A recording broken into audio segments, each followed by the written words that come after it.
Hari ini saya masih ditemani Mister Oni. Halo.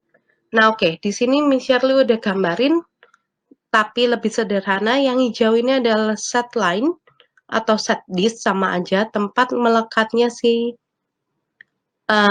actin. Jadi ini adalah set line, ya. Jadi dua kiri kanan ini set line. Set line itu membatasi sarkomer. Jadi dari satu set line ke set line yang lain namanya adalah satu sarkomer. Ya, from one set line to other set line, one sarcomer. Here, it's one sarcomer. Ya, jadi dari sini ke sini itu satu sarkomer. Tapi gak usah lah ya. Nah, oke. Terus kemudian tadi saya bilang, yang bagian cuma ada actin. Bagian ini nih. Hanya ada actin, ya kan? Nggak ada overlap. Ini namanya adalah I-band. Hanya ada actin. Only actin. I. Ya. Jadi I-band. Only consists of actin. Loh, kok hilang? Oke, jadi sini kalau saya mau tebelin, ini kan hanya ada actin. Nah, ini namanya I-band. Yang di sebelah satunya juga ada tentunya ya. Di sini berarti ini juga I-band. Ini yang merah ini actin. Ya, yang hitam tadi myosin. Oke. Terus kemudian yang hitam tadi itu myosin. Myosin nempelnya di M, tapi saya gak gambarin M-nya. Oke, saya ambil warna biru aja. Ini I-band. Di sini. Sip. Ini yang hanya ada myosin di tengah ini namanya H-band ya. Myosin only. H gitu ya. Kalau myosin saja itu namanya zona H. Band atau son boleh. Ya, jadi yang isinya myosin saja. Itu namanya zona H.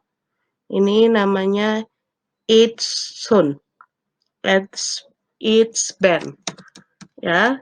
Jadi bagian ini namanya H band. Hanya isinya si myosin. Jadi tadi I hanya isinya actin.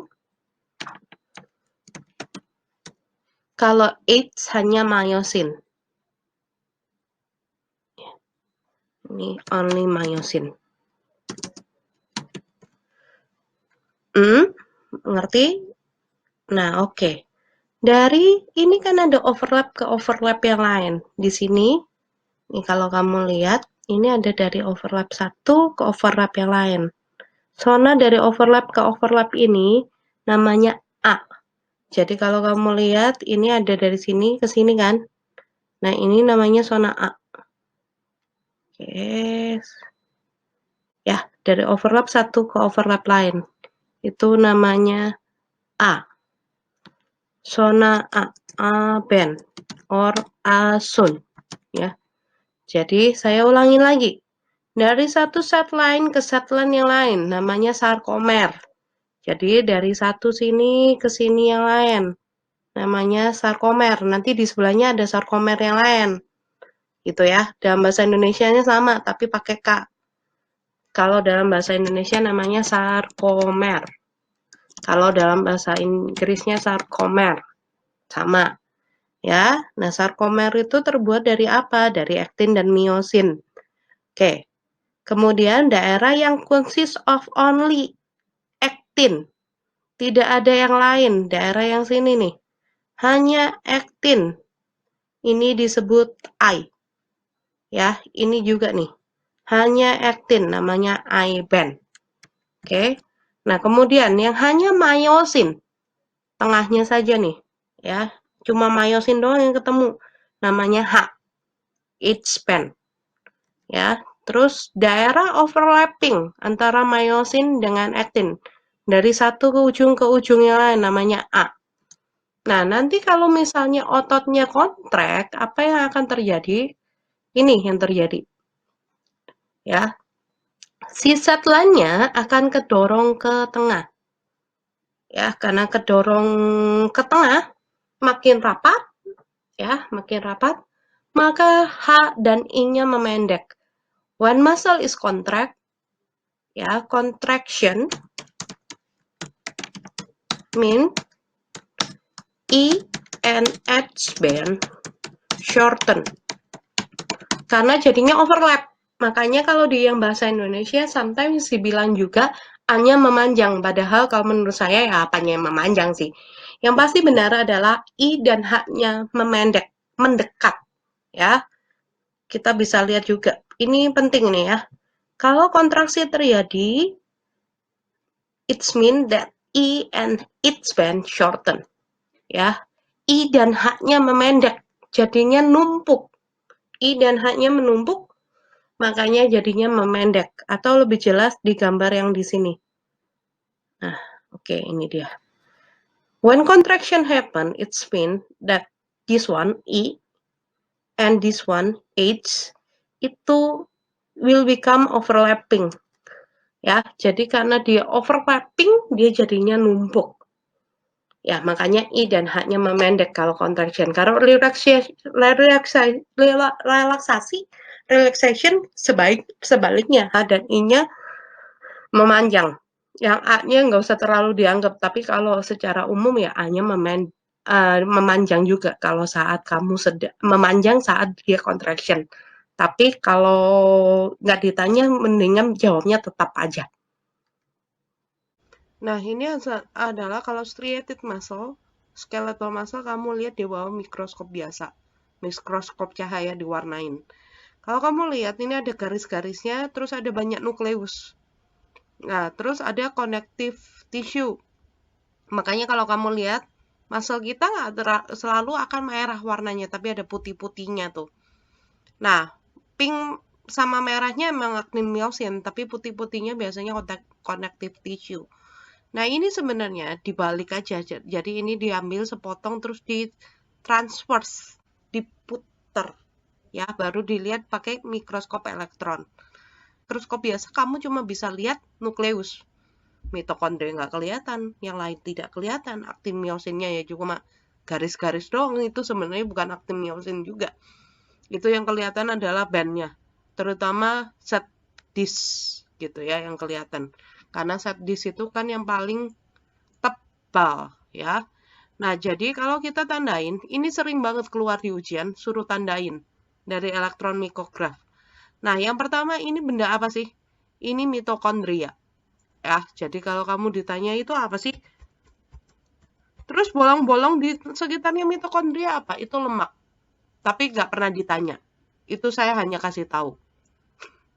Nggak perlu. Nah, satu sarkomer itu yang mana, Miss? This one. Ini satu sarkomer. Jadi artinya apa? Dua inilah set disknya. Ya, jadi ini set disk, ini set. Ya, jadi saya bisa tulis set di sini. Makanya namanya distable gitu ya. Nah, I-nya mana? I-nya pendek banget khusus yang itu. Ya, jadi ini I-nya pendek sekali, ini I. Ini I. Ya, jadi kalau saya mau tandain itu I. Nih. I. Kiri kanan ada ya. Nah, terus kemudian yang sini ada garis tidak terlalu nampak, ini M. Tempat menempelnya si myosin. Yang tadi udah dibilang. Ya, jadi ini M. Oke, tapi tulisannya kagak kelihatan itu ya. Coba saya merahin aja lah ya. Nah, terus ini apa? Ini, oh ya udah, warna ungu seksi sih, tapi gak kelihatan nih. Ya sudahlah. Nah, ini adalah yang zona overlapping. A. Jadi segini ini A. Ya, jadi ini si A. Si A gitu ya. I A H. Ya, A. H-nya sebenarnya mana? Ya cuma dikit di sini. Berarti ini ototnya lagi ngapain? Lagi kontraksi. Kenapa? I dan H-nya pendek banget itu ya. Jadi kamu bisa tahu, oh ini otot lagi kontraksi nih. Gitu, ya.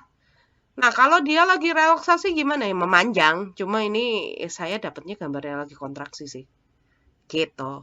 Nah, gimana cara dari otot, kok otot kita bisa ngerti apa yang disuruh otak ya? Gimana bisa nyambung dari otak ke otot? Lewat saraf tentunya.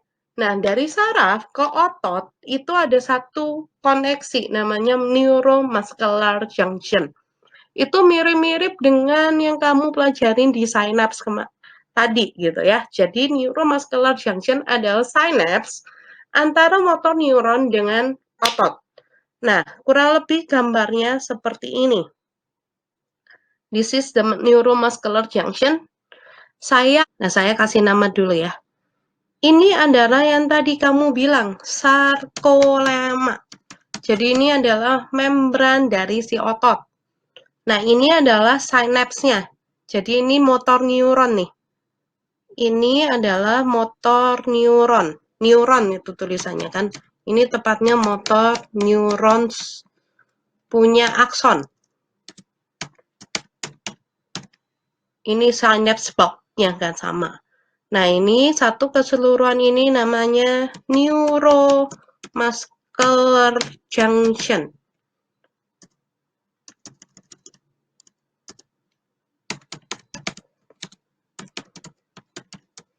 Ya. Nah, apa yang terjadi? Saat ini depolarize, motor neuron kita depolarize. Kalau kita baca di sini, side of the signal chain consists of axon terminal. Tadi axon terminalnya itu yang ini axon terminal. Ya, synaptic bulb and muscle fibers. Ini akson terminal, ini bulbnya, ini si muscle fibernya. Nah, saat terjadi depolarization sama kayak synapse, ini depolarize. Jadi pertama terjadi adalah depolarization, sama ya sebenarnya. Ini depolarization, adanya Na. Dan yang ini akan menghasilkan ACH juga. Jadi si synaptic bulb-nya ini, it's produce ACH2. Jadi sama, asetilkolin diproduksi. Ya, jadi asetilkolin akan dirilis. Sama sebenarnya caranya. Ini akan dikeluarkan ke sini. Ya. Acetylcholine released from synaptic bulb that accept to the receptor in sarcolemma. Jadi kalau kemarin tadi di synapse itu reseptornya ada di muscle yang postsynaptic. Kalau di sini adanya di sini. Jadi kalau saya mau gambarin di sini ada reseptor for SCH. Ya, jadi ini yang saya gambar biru-biru ini adalah reseptor for ACH. So the first step, acetylcholine will be bind to the receptor in sarcolemma. Jadi kalau saya mau tulisin gitu ya, sorry saya perpanjang aja ke sini. Ya. Jadi first step,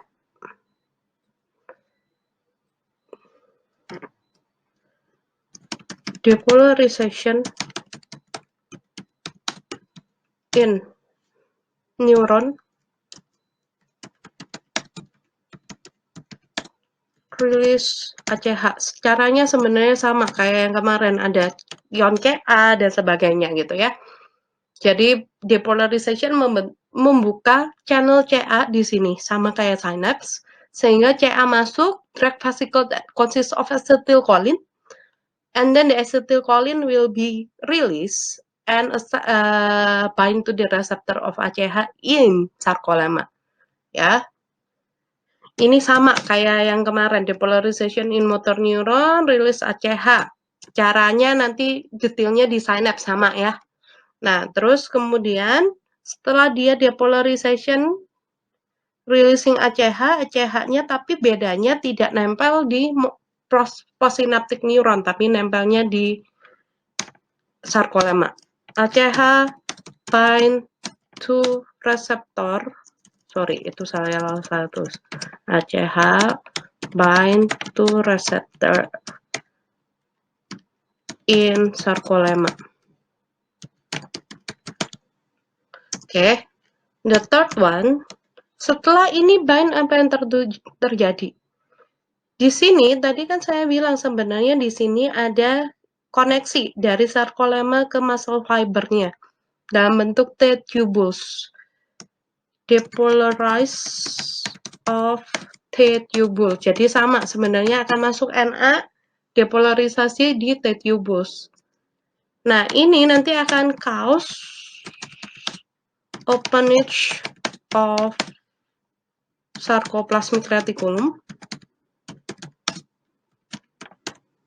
Nah, tadi sarcoplasmic reticulum saya sudah sempat ngomong isinya kalsium and leakage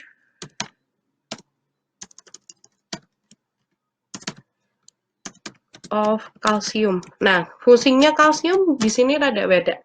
Jadi, tadi setelah ACH-nya nempel ke reseptor, dia depolaris di tubulus.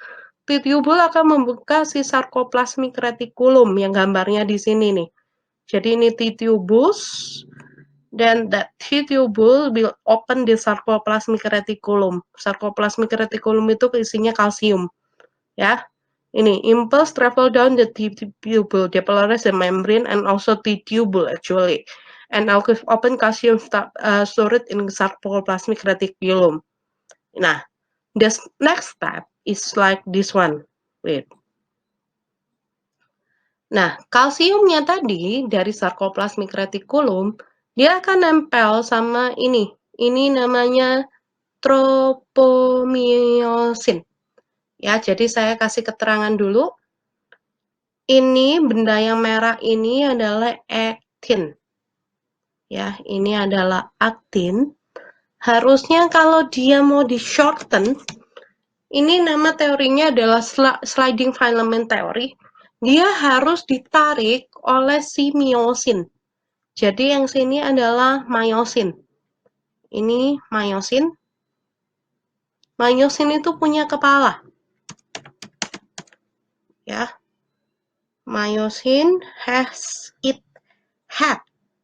Ya, ini adalah head-nya myosin.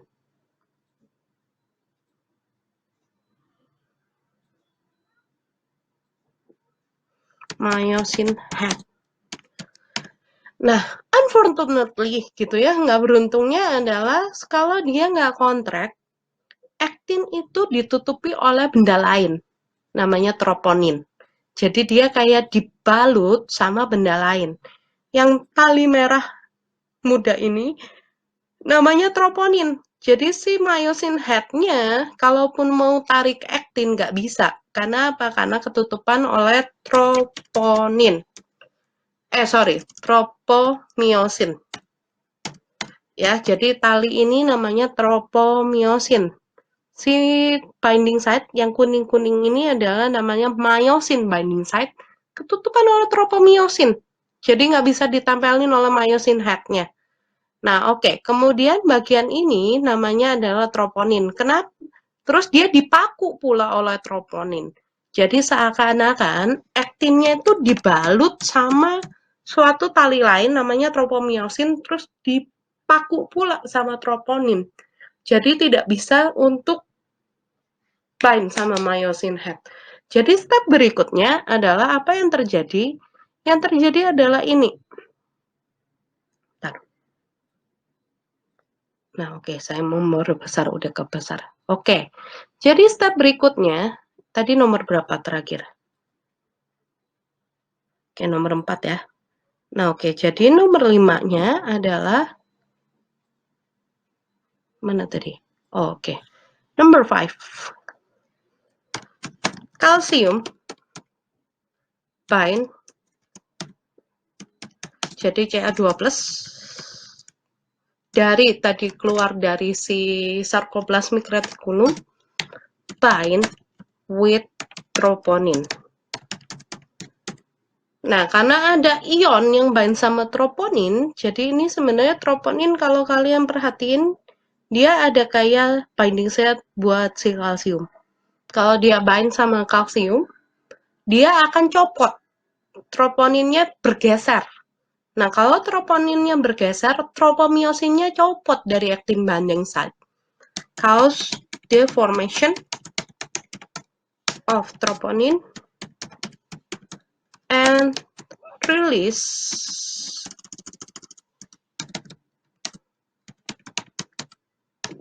the tropomyosin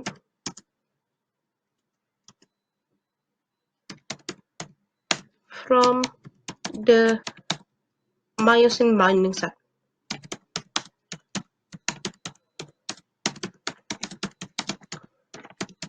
Jadi, actually ini kalsium nempel. Ya. Setelah kalsium nempel, dia akan copotin ini yang pink-pink ini dari titik-titik kuning ini. Ya, ini tadi yang disebut dengan myosin binding site di actin. Nah, terus kemudian apa yang terjadi?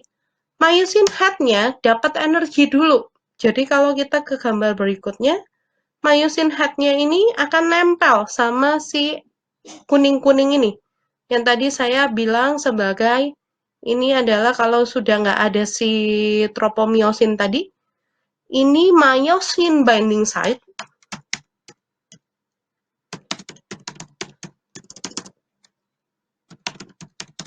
in actin itu jadi free. Bisa ditempelin sama myosin. Cuma tentu butuh energi. Jadi caranya bagaimana? Dari sini, mana tadi? Dari ini tadi, myosin head, bentar saya enter dulu. Myosin head bind with ATP first. Tahu kenapa bind dengan ATP? Untuk kasih dia energi. And hydrolyze ATP into ADP. So it has enough energy to bind with actin. Tentu saja bindnya di daerah tadi, ya, di daerah yang disebut myosin binding site di actin. Nah, oke. Kemudian setelah dia bind, seperti gambar yang berikut ini, dia kan bind. Dia bind seperti ini. Ini butuh energi lagi untuk, jadi dia pertama harus begini, stroke, nempel sama si actin, terus dia harus begini lagi. Stroke, nempel, tarik, begini lagi. Dan tarik, dorong begitu. Nah, waktu dia nempel ini disebut sebagai cross bridge. Jadi penempelan antara si myosin dengan actin binding site. Myosin nempel ke actin namanya adalah cross bridge. Ya. Nah, terus dia harus power stroke, dorong. Power stroke itu artinya ininya makin ke depan dorong. Srep gitu ya. Actinnya didorong sama si myosin. Terus dia harus detach lagi, lepas lagi. Nah, itu untuk dorong, nempel, dorong, detach, semuanya butuh ATP. Ya, jadi itu butuh energi. Ya, saya lanjutin. Nah, setelah myosin head bind with ATP and hydrolyze ATP into ADP, so it has enough energy to bind with actin to form cross bridge. Okay. Other power stroke then happen.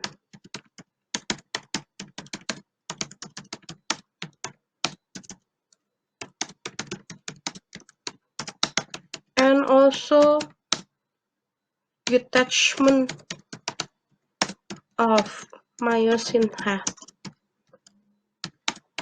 need ATP. Jadi untuk gerakin otot itu sangat perlu banyak ATP.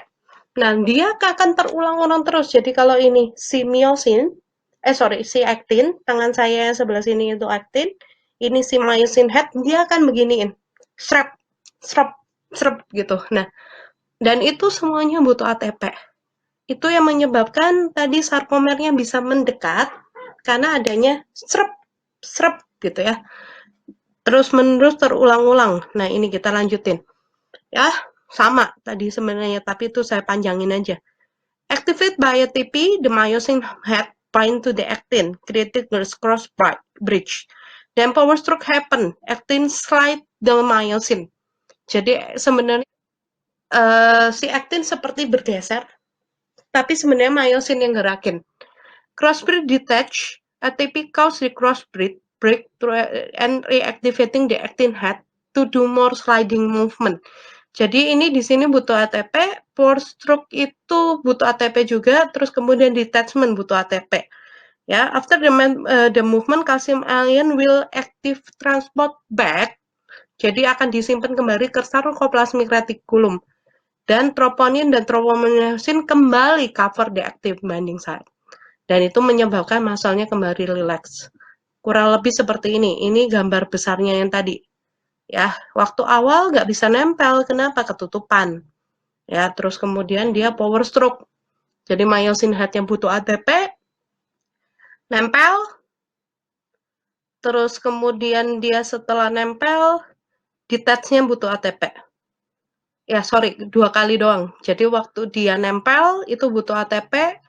Setelah nempel dia nggak butuh ATP, tapi setelah dia back, detachment itu butuh ATP. Jadi butuh 2 ATP untuk geser sekali, srep, itu butuh 2 ATP. ATP pertama buat nempel, ATP kedua buat prek, gitu ya. ATP satu lagi dipakai buat nempel, kedua buat jadi seperti beginilah, srep, srep, srep, srep gitu ya.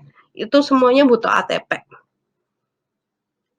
Jadi sorry, tadi saya salah sedikit.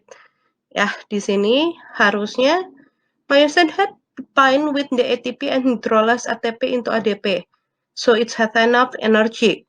Power stroke happen, ini nggak butuh ATP. Ya, power stroke happen. This one is not ATP. And follow with detachment of myosin head which need ATP. So 2 ATP is needed during its cross bridge.